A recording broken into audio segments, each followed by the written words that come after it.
조선 중기 어느 봄날 쓸모없다고 맨발로 쫓겨난 기생이 있었습니다. 같은 날 밤 바보라고 버려진 머슴이 있었습니다. 그런데 이 머슴이 기생이 차려준 밥 한 그릇을 먹다가 갑자기 숟가락을 멈추고 울음을 터뜨렸습니다. 대체 왜 밥을 먹다가 울었을까요? 그리고 쓸모없던 이 두 사람은 어떻게 조선 최고의 주막 주인이 되었을까요? 오늘 이야기 끝까지 보시면 이 두 사람의 운명이 어떻게 되었는지 아실 수 있습니다. 연서는 조선 중기 한양 외곽 중인 마을에서 태어났습니다. 아버지는 관아에 드나들며 관리들의 병을 살피는 의관이었습니다. 비록 양반은 아니었지만 중인 중에서도 이름이 알려진 집안이었습니다. 집안에는 늘 양 냄새가 났습니다. 연서는 7살 때부터 아버지 곁에서 약 이름을 외웠습니다. 인삼 환기당귀. 10살이 되자 맥을 짚는 법까지 배웠습니다. 어머니는 달랐습니다. 살림을 가르쳤습니다. 쌀 씻는 법, 불 조절하는 법, 된장 띄우는 시기까지 연서는 조선 여인이 알아야 할 모든 음식 솜씨를 배웠습니다. 특히 어머니가 강조한 것은 약식 동원이었습니다. 연서야, 약만으로는 사람을 못 살린다. 밥이 있어야 약이 듣는 거야. 연서의 집에서는 병자가 오면 약과 함께 반드시 음식을 내주었습니다. 15이 되던 해 연서에게 혼담이 들어왔습니다. 인근 양반가의 셋째 아들이었습니다. 아버지가 그 집안 어른의 병을 고친 인연 덕분이었습니다. 그러나 하늘은 무심했습니다.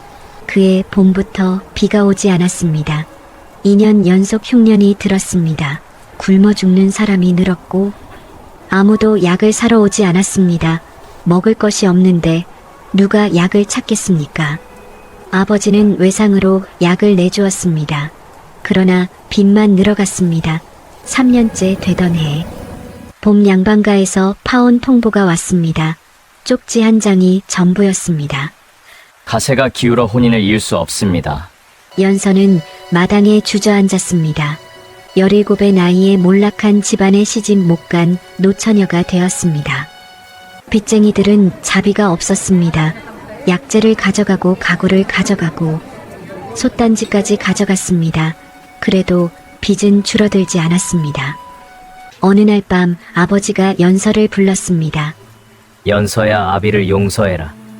사흘 뒤 연서는 기방에 팔려갔습니다. 몸값은 쌀 10섬이었습니다. 기방의 삶은 지옥이었습니다. 행수 기생 월양이 연서를 보며 말했습니다. 의관 집안 딸이라며? 노래는 할 줄 아니? 춤은 출 줄 알아? 연서는 노래를 배웠지만 목소리가 갈라졌습니다. 춤을 배웠지만 몸이 나무 토막처럼 굳었습니다. 가야금을 배웠지만 손가락이 따라가지 못했습니다. 매질만 늘었습니다. 쓸모없는 년, 밥값도 못하는 것이 뭐하러 살아? 1년이 지나도 나아지지 않자 월양은 연서의 몸값을 회수하기는커녕 밥값도 못하는 그녀에게 더 이상 투자할 가치가 없다고 판단했습니다. 그러던 어느 비 오는 밤 연서는 술상을 없는 실수를 저질렀습니다. 한양에서 내려온 종산품 벼슬아치의 비단 도포에 술이 쏟아졌습니다. 결정적인 실수를 저지르자 월양은 기다렸다는 듯 더 이상 쓸모없는 짐짝은 둘 수 없다며 연서를 내쳤습니다. 기방은 그녀에게 진 빚을 탕감해주기는커녕 버려진 개처럼 맨발로 빗속에 내던졌습니다. 진흙탕에 쓰러져 누적된 피로로 기절한 채 일어나지 못하고 있었습니다. 그때 누군가 연서를 들어 올렸습니다. 잠깐만 기다려. 말이 어눌했습니다. 마을에서 바보 머슴이라 불리던 길찬이었습니다. 길찬도 그날 쫓겨난 처지였습니다. 길찬은 원래 건강한 아이였습니다. 그러나 7살 때 마을에 역병이 돌았습니다. 사흘 밤낮을 고열에 시달렸습니다. 열이 내린 뒤에도 몸이 회복되지 않았습니다. 특히 혀를 움직이는 힘이 빠져 말이 어눌해졌습니다. 당시에는 이를 풍을 맞았다고 불렀습니다. 부모는 병신이 된 아들을 감당할 수 없었습니다. 길찬은 길가에 버려졌습니다. 굶어 죽기 직전 어느 집에서 거둬 밥을 먹여줬는데 신기하게 그 밥을 먹고 나서야 혀가 조금 풀렸습니다. 그 뒤로 머슴으로 들어갔지만 주인은 길찬을 싫어했습니다. 말이 느리니 게으른 것처럼 보였고 발음이 어눌하니 바보처럼 보였습니다. 저놈은 시키면 한참 있다가 대답하고 뭘 해도 굼뜬다. 저런 놈이 무슨 일을 하겠냐? 결국 쫓겨났습니다. 30이 넘도록 혼인도 못하고 빈 헛간에서 홀로 살던 길찬이 빗속에서 연서를 발견한 것입니다. 연서가 눈을 떴을 때 허름한 헛간에 누워 있었습니다. 낡은 이불이 덮여 있었고 화롯불이 피워져 있었습니다. 괜찮으오? 길찬이 더듬거리며 물었습니다. 왜 저를 구해주셨어요? BBS 쓰러진 사람을 그냥 지나칠 수 없었소. 연서는 눈물이 났습니다. 기방에서는 1년 동안 쓸모없다 매 맞았는데 말도 못하는 이 사내는 아무것도 묻지 않고 자신을 구해줬습니다. 며칠 뒤 연서는 습관처럼 부엌으로 향했습니다. 길찬이 산에서 캐온 나물과 약초, 보리쌀이 전부였습니다. 연서는 어머니에게 배운 대로 약초를 우려 밥을 지었습니다. 보리밥에 쑥 넣은 된장찌개, 도라지, 더덕, 취나물 3가지 반찬을 차렸습니다. 길찬이 숟가락을 들었습니다. 1숟갈, 2숟갈, 그릇이 비어갈 때쯤 길찬의 손이 갑자기 멈췄습니다. 눈에 눈물이 하염없이 흘렀습니다. 왜 그러세요? 길찬은 대답하지 못했습니다. 오래된 기억이 밀려오고 있었습니다. 7살 때 버려져 굶어 죽기 직전이었습니다. 어느 집에서 거둬 밥을 먹여줬습니다. 보리밥이었지만 찰기가 있었고 된장찌개에는 쑥이 들어있어 몸이 따뜻해졌습니다. 그 밥을 며칠 먹자 굳었던 혀가 풀리기 시작했습니다. 그 집에서는 약 냄새가 났고 밥을 해준 사람은 어린 소녀였습니다. 20여 년 동안 그 맛을 잊지 못했습니다. 어디서도 같은 맛을 찾지 못했습니다. 그런데 지금 그 맛이 입안에 돌고 혀에서 느껴지는 감각이 살아나는 것 같습니다. 이 밥 얘 예전에 먹은 적이 있어. 약 냄새 나는 집에서. 어린 아이가 해줬어. 연서의 얼굴이 굳어졌습니다. 11~12살 무렵 아버지가 길에서 쓰러진 아이를 데려온 적이 있었습니다. 풍을 맞아 혀가 굳은 아이였습니다. 아버지가 말했습니다. 풍을 맞은 아이에게는 몸을 따뜻하게 해줘야 한다. 쑥 된장찌개와 도라지, 더덕 나물을 해줘라. 연서는 그대로 했습니다.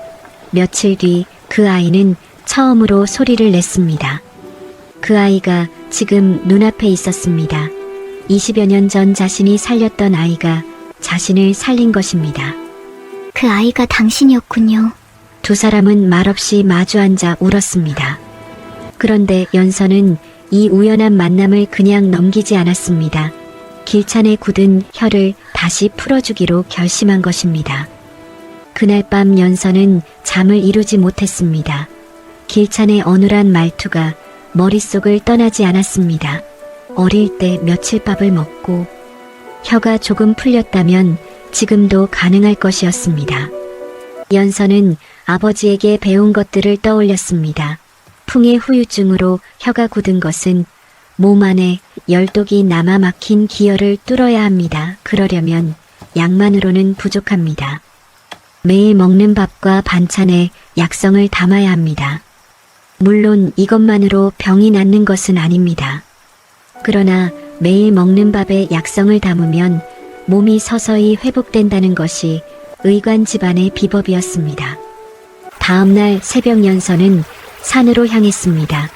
칡뿌리를 캐고 도라지를 뽑고 더덕을 찾았습니다. 마을 뒷산에서 석창포 뿌리도 구했습니다.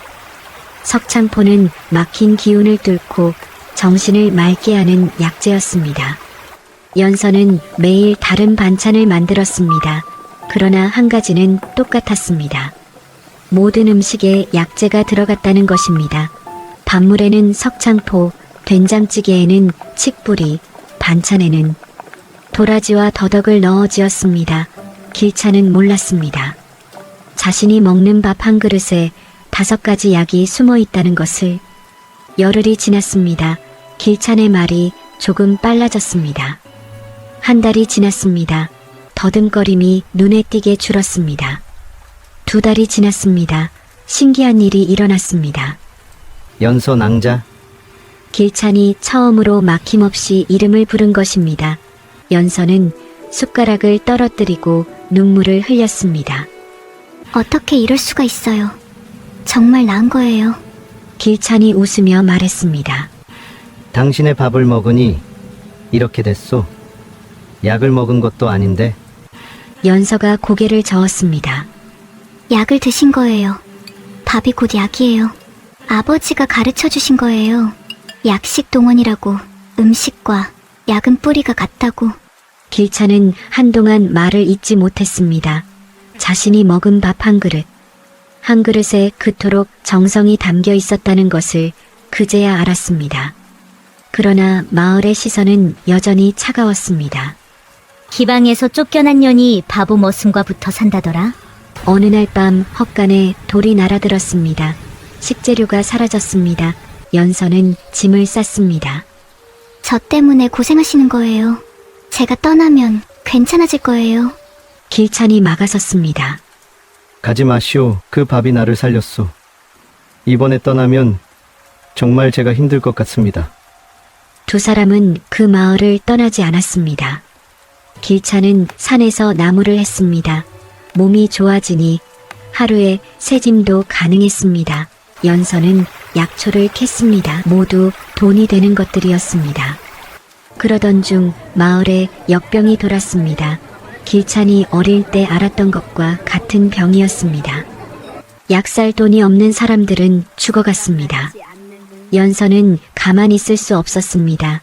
열병에는 칡뿌리 달인 물로죽을 쑤어 먹이고 갈증에는 녹두죽을 쓰고 기운이 없으면 황기대추 닭백숙을 끓였습니다. 연서의 음식을 먹은 사람들이 하나둘 일어나기 시작했습니다. 의관의 딸이 맞구나. 저 음식에 약이 들어있나 봐.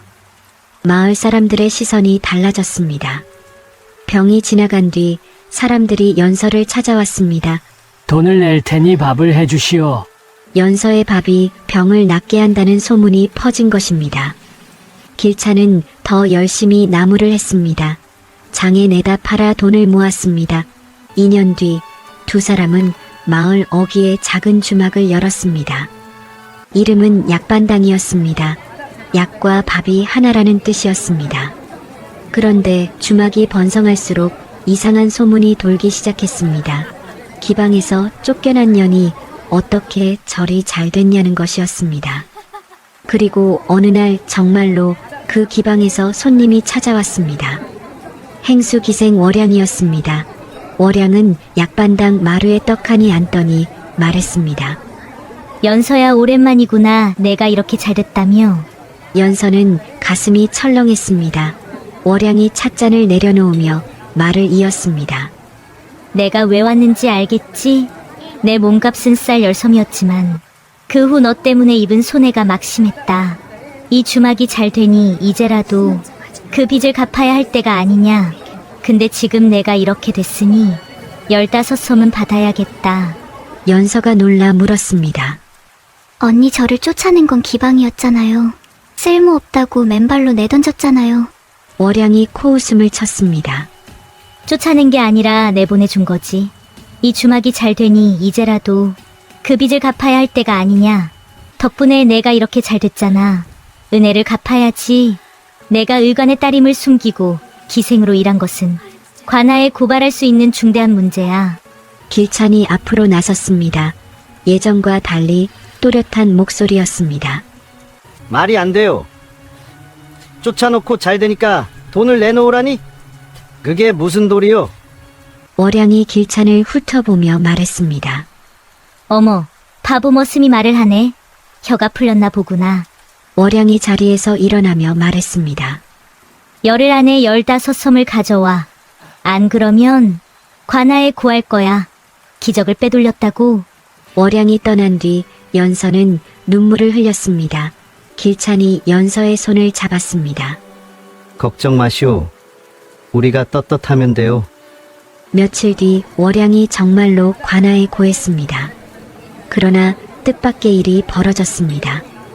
관아의 아전이 약반당을 조사하러 왔습니다. 아전은 주막 안을 둘러보다가 벽에 걸린 처방 목록을 보았습니다.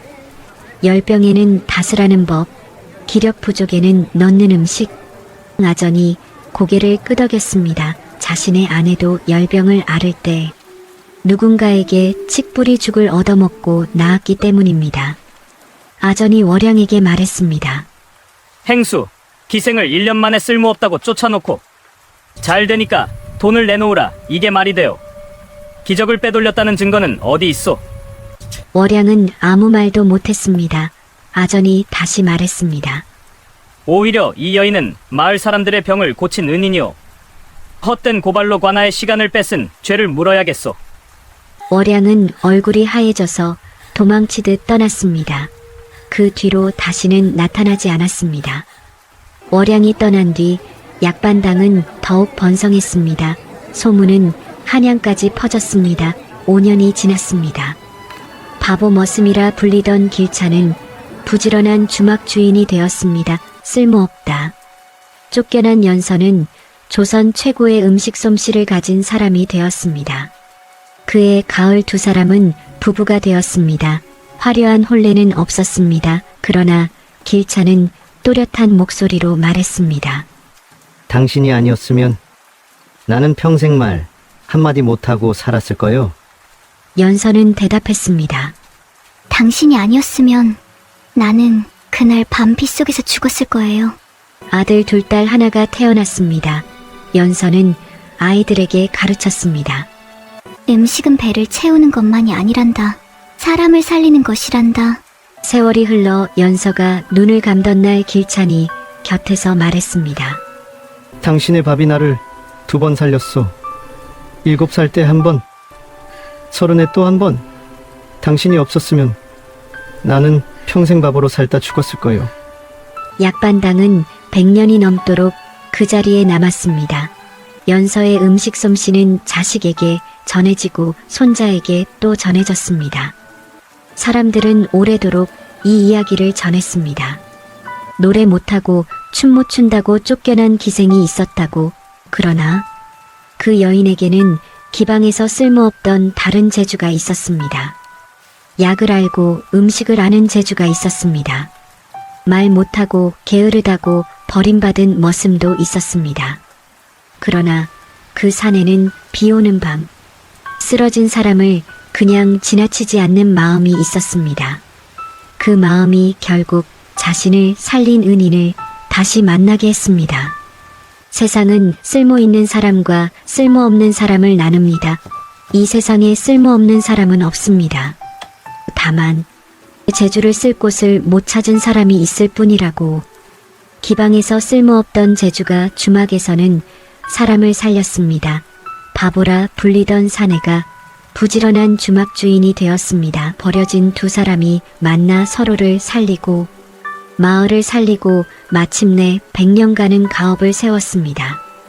사람을 살리는 것은 화려한 재주가 아니라 따뜻한 밥 한 그릇이라는 것을 쓸모없다 버려져도 제자리를 찾으면 누구든 빛날 수 있다는 것을, 신분이 무너져도 끝까지 남는 것이 있다면 그것은 사람을 향한 정성이라는 것을, 지금 서 있는 곳이 아니라 앞으로 가야 할 곳에서 당신의 재주는 비로소 빛이 납니다. 지금까지 시청해 주셔서 감사합니다.